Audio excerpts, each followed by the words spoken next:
자, 여러분들 안녕하십니까? 반갑습니다. 2020년 10월 23일 장 마감 방송을 하도록 하겠습니다. 오늘 첫서리가 내린다는 상강인데요. 이제 날씨가 싸늘해질 것 같습니다. 여러분들 건강관리 꼭 잘해주시길 부탁드리겠습니다. HLB는 전일 대비 3.38% 하락한 91,600원에서 마감을 했습니다.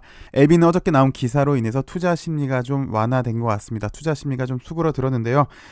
그렇지 않아도 대주주 양도세 때문에 직격탄을 맞은 우리 LB인데 어제 뉴스로 인해서 일단 투자 심리가 좀 수그러든 게 사실인 것 같습니다.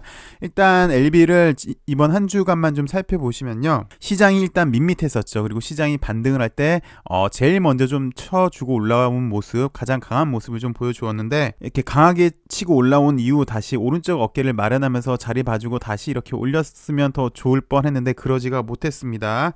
다시 한 단계 내려와서 왜 애초에 제가 이 당시 때 말씀드렸을 때는 하방 경직이 필요하고 그 다음에 자리를 좀 만들고 옆으로 좀 기고 그 다음에 상승 모멘텀이 생기면은 그때 올라갈 수 있지 않을까라고 예상을 드렸는데 지금 다시 그렇게 되지 않을까 싶어요. 다시 여기 9만 초반대 지지 여부가 좀 중요한 그런 단계인 것 같고요. 하방 경직을 보이면서 자리 만들면서 상승 모멘텀을 찾아야 되는 그런 단계에 있지 않나 싶습니다. LB랑 L생이랑 똑같은 모습인데요. 그나마 L생이 5일선 위에 있어서 좀 더 나은 모습이긴 합니다. 그렇지만 큰 흐름에서는 비슷한 모습으로 보여지고 있습니다. 잠시 시장부터 살펴보도록 하겠습니다. 코스닥 지수는 여기 800 라인 초반 그리고 700 후반 때가 중요한 라인인데 오늘은 큰 하락은 없었고 그나마 여기 바로 지지선들을 일단 지켜주는 모습입니다. 대신 상승 모멘텀이 약한 게 사실인 것 같아요.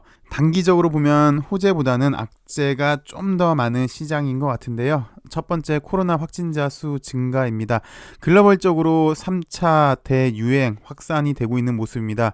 미국, 유럽이 심각한데 지난 4월 달에 대유행이 있었잖아요. 코로나 팬데믹이 있었는데 그때보다 현재가 좀 더 심각한 모습이라고 하네요.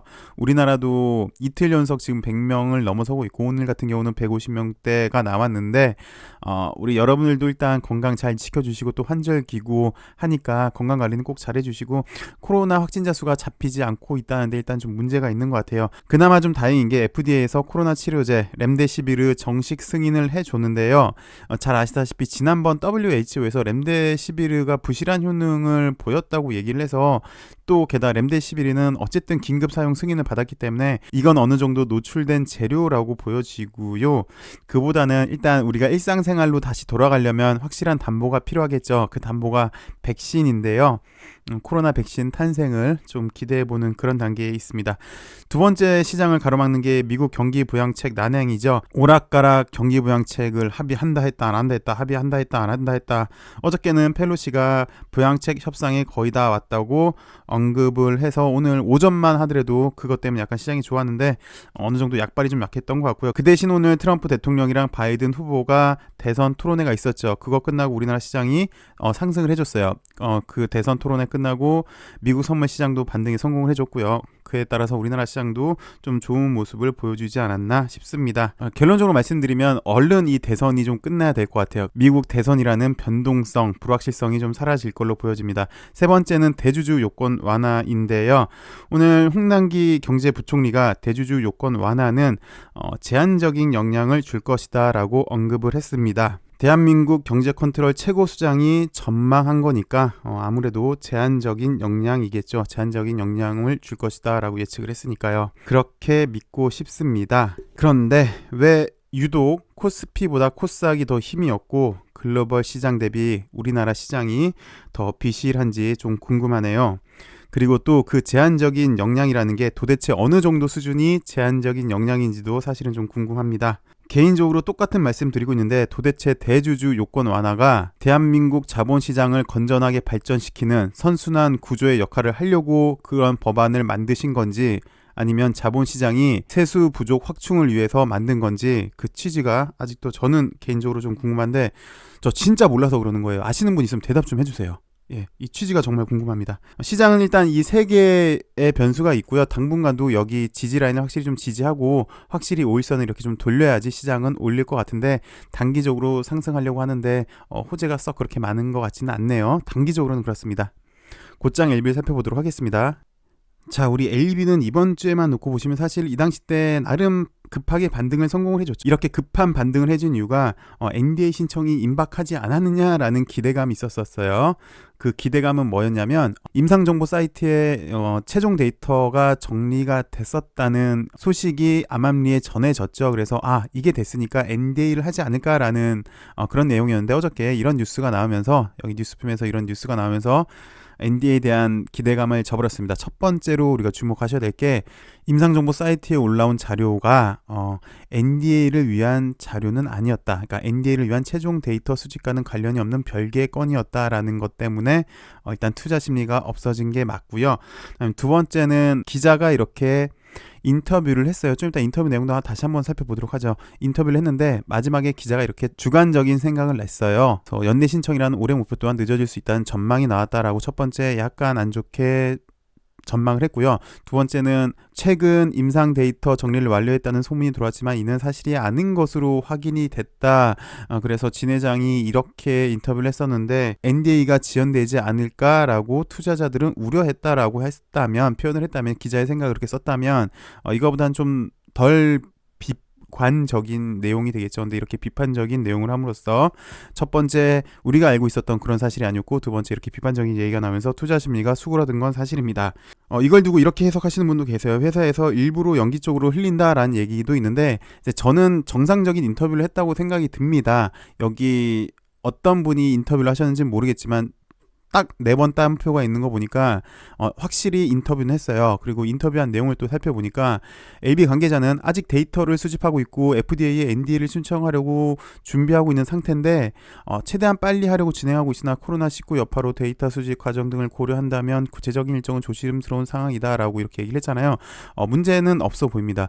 기자가 NDA 언제 신청해요? 라고 물어봤더니 예, 지금 뭐 NDA 신청 우리 잘해야죠. 빨리 준비하고 있는데 아시다시피 코로나 때문에 데이터를 뭐 취합하는데 좀 어려움이 있는 것 같습니다. 빨리빨리 해야 되는데 빨리빨리 해서 좋은 결과를 보여드려야 될 텐데 뭐 안타깝습니다 라고 얘기를 한 것 같아요. 뭐 그러니까 일정을 얘기를 안 하니까 기자가 이렇게 물어볼 수도 있겠죠. 근데 정말 이게 언제 마무리되고 언제 NDA 신청을 합니까? 라고 물어봤더니 어디까지나 개인적인 생각입니다. 빨리 해야죠. 근데 뭐 아시다시피 코로나 때문에 좀 데이터 하는 것도 늦고 정확한 날짜는 제가 말하기가 좀 조심스럽네요 라고 얘기를 한 것 같아요. 근데 이건 어느 정도 인터뷰를 하면서 어느 정도 인정되는 범위이지 않나 싶습니다. 좀 우리가 의심스러운 거는 구체적인 일정은 조심스러운 상황이다라는 말을 정말 인터뷰를 할 때 조심스럽게 얘기를 한 거랑 이렇게 일정을 확실히 얘기를 안 한 거 보니까 연기될 수 있구나 라고도 해석은 가능해 보여요. 근데 크게 이렇게 문제될 건 없는 것 같아요, 이 인터뷰 내용은. 그 다음 두 번째 내용은 이게 아니라는 거였죠. NDA를 위한 최종 데이터와는 별개의 건이었습니다 라고 얘기를 했고, 그 다음에 이제 NDA와 관련해 업데이트되는 작은 소식이라도 있으면 적극적으로 발표를 하겠습니다 라고 인터뷰를 했는데, 이 인터뷰에 대해서는 문제가 없는 것 같아요. 대신 이걸로 좀 전에 설명드렸지만 우리가 알고 있었던 거는 이게 NDA를 위한 데이터는 아니었구나. 대신 기자가 비관적으로 전망을 했다는 데 있지요. 글쎄 개인적으로는 회사 관계자가 그냥 정상적인 범위 내에서 인터뷰를 한 것 같아요. 근데 이거를 회사에서 일부러 그러니까 NDA를 연기하기 위해서 미리 사전 포석을 한 것이다, 미리 딱 깔아놓은 것이다, 판을 깔아놓은 것이다 라고 해석을 하시는 분도 계시는 것 같은데, 뭐 그럴 수도 있겠지만 그럴 가능성은 좀 적어 보여요. 왜냐면 인터뷰 내용은 정상적인 인터뷰 내용이었던 것 같아요. 이 NDA 신청이라는 게 회사 정말 중요한 사항이잖아요. 주요한 사항에 대해서 회사 대표도 쉽사리 말 못하는 상황인데 회사 관계자, 회사 직원이 쉽게 연기될 것 같습니다. 언제 12월 달 말에는 확실히 됩니다. 12월 초에는 확실히 됩니다. 11월 중순에는 됩니다. 10월 말에는 됩니다. 라고 못 봐서 얘기는 하기는 곤란했겠죠. 그리고 여기서 연기된다라는 얘기는 안 했어요. 대신 구체적인 일정은 조심스럽게밖에 말씀 못 드리겠네요 정도로 대답을 한 걸로 예상이 됩니다. 이제 또 막말로 사실 자료 수집이 늦어진다면 연기될 수도 있겠죠. 예. 무조건 올해 안에 했으면 좋겠으나 정말 자료 수집이 늦어진다면 연기될 수도 있겠죠. 그거는 장담은 저도 못하는 상황이, 여러분들도 같은 생각이라고 생각이 드는데요. 이제부터는 좀 개인적인 생각이에요. 개인적인 생각이고 아무래도 이렇게 생각을 하시는 분이 많은 것 같아서 그래요. 현재 계속 제가 강조를 해드리고 있는 거는 NDA 지연에 대해서 지금 포커스를 맞추고 있잖아요. 최근 주가가 이렇게 반등을 한 것도 NDA 신청에 대한 기대감으로 올라간 거였고, 이렇게 떨어진 이유도 NDA 신청이 그게 아니었구나라는 것 때문에 떨어졌는데, 포커스를 NDA 지연에만 맞춰 보자면요, 어저께 제가 좀 뜬금없이 영상 중간에 갑자기 저는 이렇게 생각을 합니다라고 얘기를 하면서 3차 치료제, 위암 4차 치료제에 대해서 말씀을 드렸는데, 리보세라닙이 원래 임상할 때부터 목표는 병용이었고요. 그리고 위암 3차 치료제, 위암 4차 치료제는 최종 목표가 아니라 항암 시장에 들어가는 시작점이었어요. 근데 그 당시 때는 위암 3차 치료제가 없었는데 지금은 생겼죠. 그리고 잘 아시다시피 위암 3차 치료제는 지금도 보니까 이렇게 데이터를 자료 취합을 하는데 애를 먹고 있다는 걸 봐서는 좀 시간이 걸릴 것 같아요. 근데 잘 아시다시피 4차 치료제에 대해서는 데이터 값이 상당히 좀 좋습니다. 그리고 하물며 위암 3차 치료제는 시장이 3천억 규모고요. 위암 4차 치료제는 1,500억 원 규모입니다. 차이는 약 1,500억 원이 나는데, 이게 최종적인 목표라면, 리보세라닙이 이게 최종적인 목표였다면, 위암 3차 치료제, 4차 치료제가 최종 목표였다면 이 1,500억 원이 크죠. 근데 이걸 시작으로 다른 적응증을 확대하고 있잖아요. 이를테면 시장성이 가장 크다는 간암, 위암, 또 폐암으로도 연결을 하려고 있는데, 여기다 시장성이 조단인데 포커스를 NDA 신청, 그러니까 NDA 지연으로만 맞춘다면 위암 4차 치료제도 한번 고려해보는 게 좋지 않을까라는 어디까지나 방구석 유튜버인 제 생각입니다. 그래서 4차 치료제 먼저 신청을 하고 3차 치료제도 조만간 낸다, 자료 취합을 해서 낸다라고 하면 NDA 지연 을 포커스로 맞춘다면 어느 정도 해결이 될 수 있지 않을까라는 생각이 드는데, 물론 그렇게 하면 문제도 당연히 있겠죠. 3차 치료제를 안 하는 거 보니까 다시 한번 리보세라닙의 약의 효능 가지고 시비가 붙을 수 있겠죠. 그리고 더 중요한 거는 이 상황에 대해서는 최고 전문가인 코빙턴이잖아요. 코빙턴이랑 잘 협의가 됐을 거라고 생각이 들고요. 글쎄 지금까지도 뭐 회사에서 하는 거 보니까 3차 치료제도 할 걸로는 보입니다.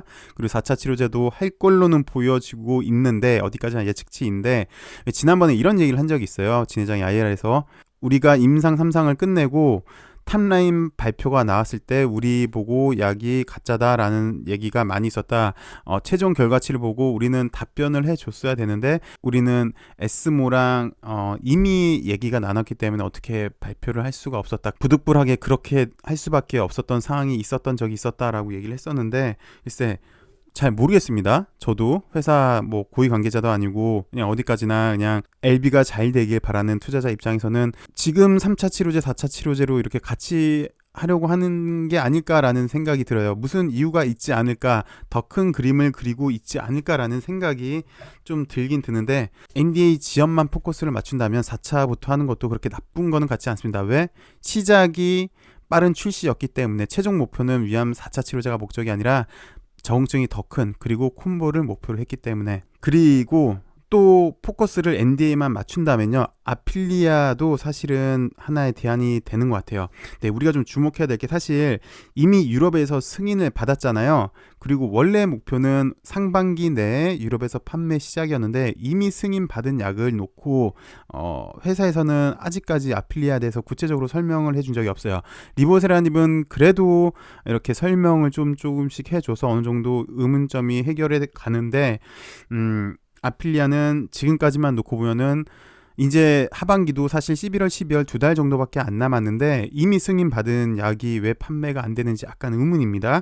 그래서 아필리아를 먼저 한다면 리보세라닙도 약간 덮을 수 있지 않을까라는 생각이 듭니다. NDA 지연만 포커스를 맞춘다면. 근데 이것도 문제는 있죠. 리보세라닙 NDA 신청을 앞두고 아필리아로 미리 이슈를 덮는다라는 단점이 있을 수도 있을 것 같습니다. 그런데 다시 한번 또 생각을 해보면, 결국 LB의 목표는 글로벌 항암 회사가 되는 게 목표죠.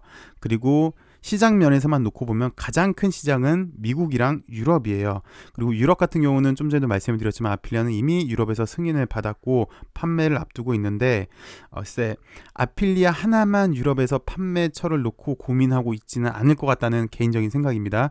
그러니까 아필리아 다음에 결국 리보세라닙도 유럽에서 판매가 될 텐데, 이 두 가지를 어떻게 어우르는 좀 더 획기적인 방안이 있지 않나라고 개인적으로 좀 생각을 해봐요. 이 역시도 좀 전에도 말씀드렸던 이유를 설명 못하는 그러니까 꽃이 피면 알게 될 것이다 라는, 꽃이 피게 되면 그 이유를 알게 되는 그런 이유가 있지 않을까, 회사에서도 좀 더 큰 그림이 있지 않을까라고 조심스럽게 생각만 되는 단계입니다. 그래서 현재 NDA 지연이 시장에선 핫 이슈인데, 이거를 좀 해결하기 위해서 뭐 개인적인 생각, 그리고 또 여러분들도 아마 이런 생각을 하셨을 것 같아서 이렇게 말씀을 드려봤습니다. 전혀 의미는 없으니까 여러분들 전혀 의미를 놓지 마십시오. 이번 주만 놓고 보면은 NDA 기대감 때문에 올라갔다가 NDA 기대감이 낮춰지면서 다시 주식은 제자리에 위치를 준 그런 모습을 보여주고 있네요. LB가 어떻게 하든 절차대로 잘 일어나서 이쁜 꽃망울이 피길 바라면서 나중에 꽃이 피면 알게 되길 바라면서요. 오늘 방송 여기까지 하도록 하겠습니다. 시청해주셔서 감사하고요. 건강 유의하시고요. 즐거운 주말 보내시고 저는 월요일에 더 좋은 소식으로 찾아뵙도록 하겠습니다. 감사합니다.